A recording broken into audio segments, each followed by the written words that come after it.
backhoe gland, spread, and they're going to collect in the space in the lower lid. And then the tears are going to move towards that, remember the punctum? And the punctum has two holes. So if you're reading good, and you got a good friend, you can say, can I look at your punctum? And you can what? Keep the eye open. Don't use a flashlight. You can use a little magnifying glass if you have it. And you'll see right in this corner two little holes. Okay? And they're called punctum. And they will drain the tears, which will go into this big tube, the upper portion of which is called the lacrimal sac. Forget about that. Lacrimal sac. And then that just leads to the nasolacrimal duct, which empties into your nose, the back of your nose. And then the tears will either run out the front of your nose, or they will run into the back of your throat. So there's a little opening in the nose at the back of the throat. And so, when do you produce tears? You produce tears when you have any kind of irritant on your cornea. Okay? So if you ever get something in your eye, it hurts, right? There are some nerve endings on the cornea.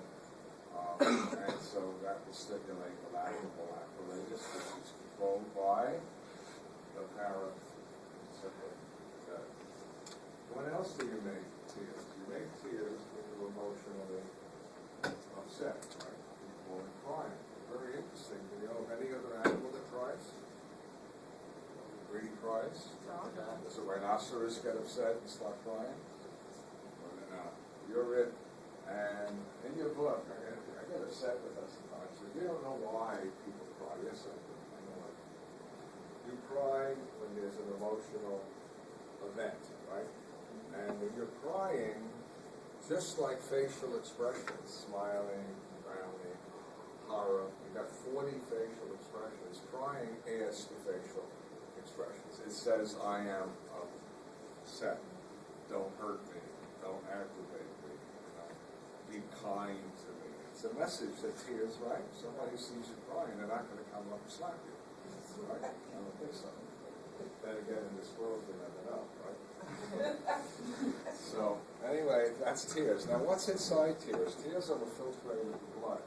They contain, the same thing as plasma, all the salts, a little bit of amino acids. And it also contains a very important enzyme that's also, by the way, in your saliva. And that enzyme is called lysozyme. And lysozyme is really a type of protease. Interesting, it doesn't attack the protein that makes the outside of your cornea. It doesn't attack the white of your eye, or these conjunctiva, which we'll talk about. But it will attack, most often, the outer layer of a bacterium. Okay? And not so good on viruses, but on bacterium. Bacterium are always getting in your eye, aren't they? What's the most common cause of bacteria getting in your eye? Sitting in close quarters, like this classroom, and somebody decides to sneeze or cough into their fist. Let me assure you, a fist is not a sponge. It absorbs nothing. If you cough into your fist, the spit will bounce off your fist and go an average of 40 to 60 feet. That means one cough in the room, the whole air is now what? Having small droplets of your saliva, and ditto if anything's coming out of the nose, and everybody is getting it on them. Is that horrible? But there's a flu season now, right? A lot of people are sick, that's viral. How many of you got your flu shot? Wow. Why didn't the rest of you get your flu shot? Go to ShopRite. This flu season is so bad that they lowered their price, which every year has, at the beginning of the year, was $20, they lowered it to $10. Oh, by the way, if you get into nursing, physical therapy, dental hygiene, you cannot go into clinic without all of your shots. Are you aware of that? So, you might as well start now, because this is a very nasty flu. 16 children have already died. It's now in about 40 states and spreading, and it's a bad thing. So get your flu shot. I don't know what you're waiting for. It can't hurt you. The news about flu shots has always been, naysayers who have all disorders. When I read the medical literature, very careful. If there's anything dangerous, I would tell you. But there's nothing dangerous. Okay.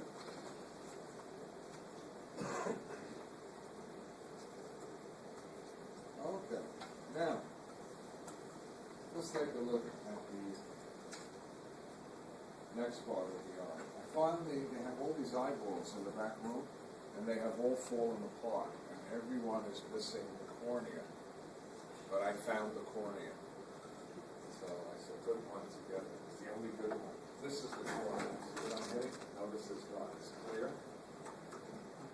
And there's a space behind it filled with fluid.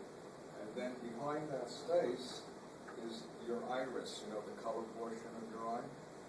So that a lot of people think the color portion of their eye is on the surface. No, it's right back. Okay? There's the cornea. Okay. I kept Brendan's picture. Here is the cornea. This is the side here. And this is where light comes through. This is filled with fluid. And this is your iris coming down. And there's a hole smack in the middle of your iris for the pupil. That's where light is supposed to come in. I'll tell you something interesting now about your iris. Some people have blue eyes, right? Some have brown, some have black, some have green, some have hazel.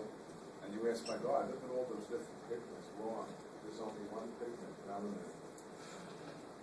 And what is your eye color is how much melanin you make. So when you're a newborn baby, there's very little melanin. How many of you have babies? What color were the eyes when they were born? Were they brown? Very light. Light brownish. Somebody may have babies that even look blue. Because if you have very little, right, little bit of melanin, it reflects light differently and it looks blue. Within a few weeks, but what happened to my blue-eyed baby? It's now a brown-eyed baby. Then it can have black eyes, and then it may not be, the melanin may not be distributed equally, so they say, no, that's hazel, right? And so it's the same pigment. The only thing you are different genetically is how much melanin you make. The purpose of the melanin is to block out light.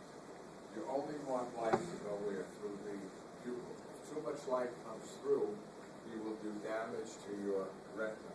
Okay? So the individuals who have a real problem with this are albinos, because they have no melanin. And they have to wear shades when they go out, because otherwise they will destroy their retina. Now, the next part is really interesting.